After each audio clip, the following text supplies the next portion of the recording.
నమస్తే welcome to our channel నేను విశాల్ని vision 2047 మీద మాజీ సీఎం జగన్మోహన్ రెడ్డి విమర్శిస్తున్నారు. దీని మీద పూర్తిగా విశ్లేషించడానికి మనతో పాటు ఉన్నారు సీనియర్ జర్నలిస్ట్ సత్యమూర్తి గారు ఉన్నారు. వారిని అడిగి కొన్ని విషయాలు మనం తెలుసుకుందాం. నమస్కారం సార్. నమస్కారం అండి. సార్, విజన్ 2047 మీద జగన్మోహన్ రెడ్డి విమర్శలు చేస్తున్నారు. దీని మీద మీ స్పందన ఏంటి సార్? ఇదేదో పెద్ద ట్వీట్లో పెద్దగా రాశాడు. చాలా పెద్ద ఎస్సే లాగా రాశాడు అనమాట. 2047 అంటే ఏంటి, అదేంటి, ఇదేంటి, 2020 అని చెప్పాడు, అప్పుడు ప్రజల్ని మోసం చేశాడు, అది ఇది అని చెప్పి ఏదో చాలా పెద్ద ట్వీట్ రాశాడు. ఆయన రాసిన ట్వీట్ కింద ఎవరో ఒక అతను కామెంట్ పెట్టాడు, బ్రో నువ్వు ఇంత రాయలేవు, ఇది ఎవరు రాశారో చెప్పు అని కామెంట్ పెట్టాడు. అది జగన్మోహన్ రెడ్డి స్థాయి. 2047 అనేది ఒక విజన్ డాక్యుమెంట్. ఆ విజన్ డాక్యుమెంట్ గురించి అర్థం చేసుకోవాలి అంటే చాలా హోంవర్క్ చేయాలి, చాలా ఎక్సర్సైజ్ చేయాలి. అసలు ముందర విజన్ 2047 డాక్యుమెంట్ చదవాలి. అది చదివితే అర్థమవుతుంది ఏంటి ఆయన ఏం చెప్తున్నాడు, చంద్రబాబు నాయుడు ఏం చెప్తున్నాడు అని. అసలు జగన్మోహన్ రెడ్డి మామూలుగా చదవటమే అలవాటు లేదు అతనికి. చదవటం అలవాటు ఉంటే 2020 విజన్ డాక్యుమెంట్ని చదివి ఉండేవాడు. 2020 విజన్ డాక్యుమెంట్లో జగన్మోహన్ రెడ్డికి తెలియని సబ్జెక్టులు చాలా ఉన్నాయి. 2047లో కాదు, 2020లో విజన్ 2020లో ఇప్పటికీ జగన్మోహన్ రెడ్డికి తెలియని సబ్జెక్టులు చాలా ఉన్నాయి. ఇన్ఫర్మేషన్ టెక్నాలజీ అప్పటికి ఇంకా రాలేదు. దాన్ని వాడుకొని మనం ఎట్లా ముందరికి వెళ్ళాలి. మనకి అప్పటికి ఉమ్మడి ఆంధ్రప్రదేశ్ కాబట్టి ఉమ్మడి ఆంధ్రప్రదేశ్లో కోస్తా తీర ప్రాంతం చాలా ఉంది. దాన్ని ఎట్లా వాడుకోవాలి, ఇటువంటి విషయాలు 2020లో చాలా ఉన్నాయి. ఆ విషయం జగన్మోహన్ రెడ్డికి తెలియదు. జగన్మోహన్ రెడ్డి అంటాడు, నీ పేరు చెబితే ఏమీ గుర్తొస్తుంది, నీ పేరు చెబితే ఏమీ గుర్తురాదు అంటాడు. నీ పేరు చెబితే ఏమీ గుర్తురాదు అని ప్రజలు జగన్మోహన్ రెడ్డిని ప్రశ్నిస్తున్నారు. నువ్వన్నీ మోసాలు చేసావు, నువ్వన్నీ దారుణాలు చేసావు, నువ్వన్నీ అకృత్యాలు చేసావు అని జగన్మోహన్ రెడ్డిని అంటుంటే ఆ మాటలన్నీ కూడా వచ్చేసి మళ్ళీ అప్పుడు ఇటు జరిగింది, ఇప్పుడు అట జరిగింది అని చెప్తుంటాడు. విజన్ 2020 చంద్రబాబు నాయుడు ఇచ్చినప్పుడు అప్పుడు ఈ జగన్మోహన్ రెడ్డి రాజకీయాల్లో లేడు. ఎక్కడ ఉన్నాడో నాకు తెలియదు. అంటే బేగంపేట పబ్లిక్ స్కూల్లో అతను కాపీ కొట్టి పట్టుబడ్డ తర్వాత మళ్ళీ అతను ఎక్కడికి వెళ్ళాడో ఎవరికి తెలియదు. Chandrababu Naidu vision 2020 document release చేసిన సమయంలో జగన్మోహన్ రెడ్డి వాళ్ళ నాన్న వైఎస్ రాజశేఖర రెడ్డి ఉండేవాడు. ఆయనకి అర్థం కాల 2020 అంటే. విజన్ 2020 అంటే రాజశేఖర రెడ్డి ఏం ప్రచారం చేశాడంటే 2020 వరకు చంద్రబాబు నాయుడు అధికారంలో కంటిన్యూ కావటానికి ప్లాన్ వేశాడు అని చెప్పాడు. అంటే దాని అర్థం ఏంటంటే వైఎస్ రాజశేఖర రెడ్డికే విజన్ 2020 అర్థం కాల. ఇంక మరి ఆయన కొడుకు ఏం అర్థం అవుతుంది? తండ్రికి అర్థం కాకపోతే కొడుకు ఏం అర్థం అవుతుంది? అర్థం కాదు, ఎట్టి పరిస్థితుల్లో వాళ్ళకి అర్థం కాదు. విజన్ 2020 నేను ప్రవేశపెట్టాను, ఇప్పుడు దాని ఫలితాలు కనపడుతూ ఉన్నాయి. హైదరాబాదు ఏ విధంగా డెవలప్ అయింది, ఐటీలో ఇన్ఫర్మేషన్ టెక్నాలజీలో అడ్వాన్స్డ్ స్టేజ్కి హైదరాబాద్ ఎట్లా వచ్చింది మీ కళ్ళ ముందరే ఉన్నది. ఇప్పుడు నేను విజన్ 2047 అని పెడుతున్నాను, మీరు దీన్ని చదువుకోండి, అర్థం చేసుకోండి, ఇందులో ప్రజల పార్టిసిపేషన్ అవసరము, అది ఉంటే ఇది సాకారం అవుతుంది అని చెప్పి ఆయన క్లియర్ కట్గా చెప్తున్నాడు. 2047 అప్పుడు ఇన్ఫర్మేషన్ టెక్నాలజీ గురించి చంద్రబాబు నాయుడు చెబితే వైఎస్ రాజశేఖర రెడ్డికి అర్థం కాలేదు. అప్పుడు వైఎస్ జగన్మోహన్ రెడ్డి ఎక్కడ ఉన్నాడో మనకు తెలియదు. ఇప్పుడు డీప్ టెక్ గురించి చెప్తున్నాడు. ఇదేం అర్థమవుతుంది? ఐటీ అంటేనే అర్థం కాలేదు, ఇంకా డీప్ టెక్ ఏం అర్థమవుతుంది? డీప్ టెక్ అర్థమయ్యే సమస్య లేదు. జగన్మోహన్ రెడ్డికి డీప్ టెక్ అనేది గ్రీన్ ఎనర్జీ. ఆయనకి చాలా పవర్ కంపెనీలు కూడా ఉన్నాయి. ఎవరికి? జగన్మోహన్ రెడ్డికి. అంతవరకే తన కంపెనీలకి ఎంత లాభం వస్తుందో లెక్క చూసుకోవటం తప్ప గ్రీన్ ఎనర్జీ మీద కూడా జగన్మోహన్ రెడ్డికి దృష్టి లేదు, తెలియదు.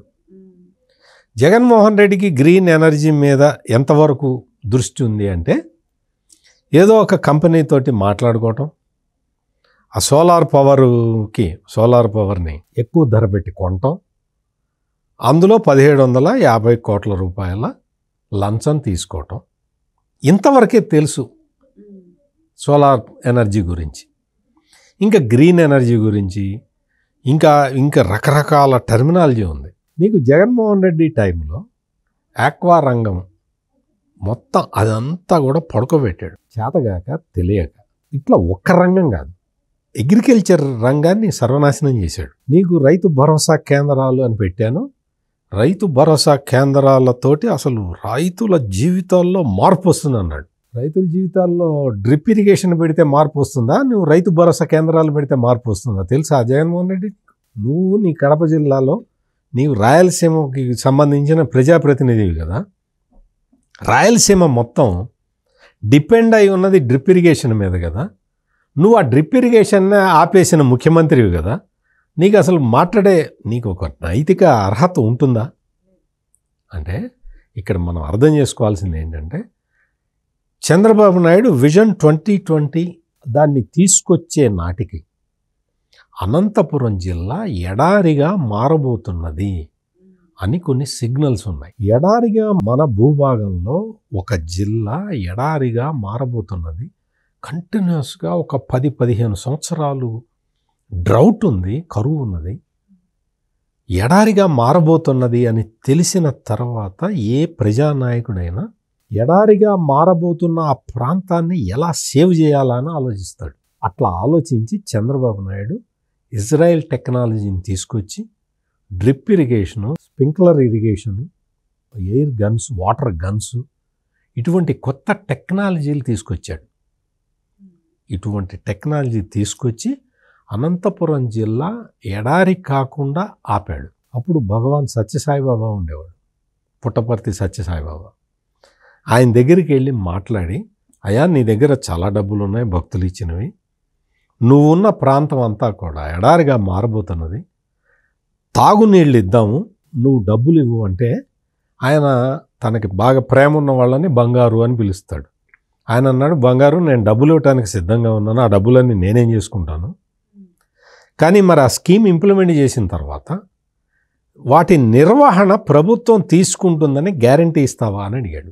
అడిగితే చంద్రబాబు నాయుడు ముఖ్యమంత్రిగా, స్వామి నేను గ్యారంటీగా ఉంటాను, మీరు స్కీమ్ పెట్టండి అంటే, ఆ రోజు నుంచి సమైక్య ఆంధ్రాలో చంద్రబాబు నాయుడు ఇచ్చిన హామీ మేరకు Puttaparthi Sathya Sai Baba drinking water scheme పెట్టి మొత్తం 1000 కోట్ల రూపాయల ఖర్చు పెట్టి స్కీమ్ తెచ్చిన తర్వాత ఆ రోజు నుంచి రాష్ట్ర ప్రభుత్వం వాటి మెయింటెనెన్స్ ఛార్జీలు ఇస్తూ వచ్చింది. చాలామంది ముఖ్యమంత్రులు మారారు, అయినా అందరూ కంటిన్యూ చేశారు. ఈవెన్ తెలంగాణ నుంచి ముఖ్యమంత్రి అయిన వాళ్ళు కూడా ఆ పుట్టపర్తి సత్యసాయిబాబా డ్రింకింగ్ వాటర్ స్కీమ్కి మెయింటెనెన్స్లు ఇచ్చారు. ఒక్క వ్యక్తి ఇవ్వలేదు. ఆ ముఖ్యమంత్రి ఎవరో తెలుసా? వైఎస్ జగన్మోహన్ రెడ్డి. వైఎస్ జగన్మోహన్ రెడ్డి ముఖ్యమంత్రి అయిన తర్వాత Puttaparthi Sathya Sai Baba drinking water స్కీమ్కి maintenance డబ్బులు కూడా ఇవ్వలేదు. ఎక్కడ ఉన్నది అది? రాయలసీమలో ఉంది. కరువు ప్రాంతమైన అనంతపురం జిల్లాలో ఉంది. అటువంటి ప్రాంతంలో ప్రజలు తాగునీళ్లు అందిస్తే ఒక మహానుభావుడు, ఒక మహానాయకుడు దానికి హామీగా నిలబడితే, జగన్మోహన్ రెడ్డి ఏం చేశాడంటే, ఆయన ఎవరో హామీ ఇచ్చాడు కదా, మనం చేస్తే మళ్ళీ చంద్రబాబు నాయుడికి పేరు వస్తుందని చెప్పి అనంతపురం జిల్లాలో ప్రజలకి తాగునీరు కూడా దక్కకుండా చేసిన వ్యక్తి ఈ జగన్మోహన్ రెడ్డి. ఇటువంటి వ్యక్తికి విజన్ అంటే ఏమర్థం అవుతుంది?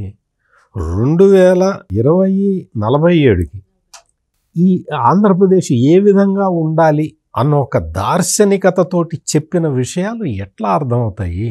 కుళ్ళు, కుతంత్రం, కుచ్చితం వీటితోటి కుళ్ళిపోయే వ్యక్తికి భవిష్యత్ దర్శనం ఎలా జరుగుతుంది? అందుకనే చంద్రబాబు నాయుడు ఇచ్చిన ఈ విజన్ డాక్యుమెంటు జగన్మోహన్ రెడ్డికి అర్థం కాలేదు, అర్థం కాదు కూడా.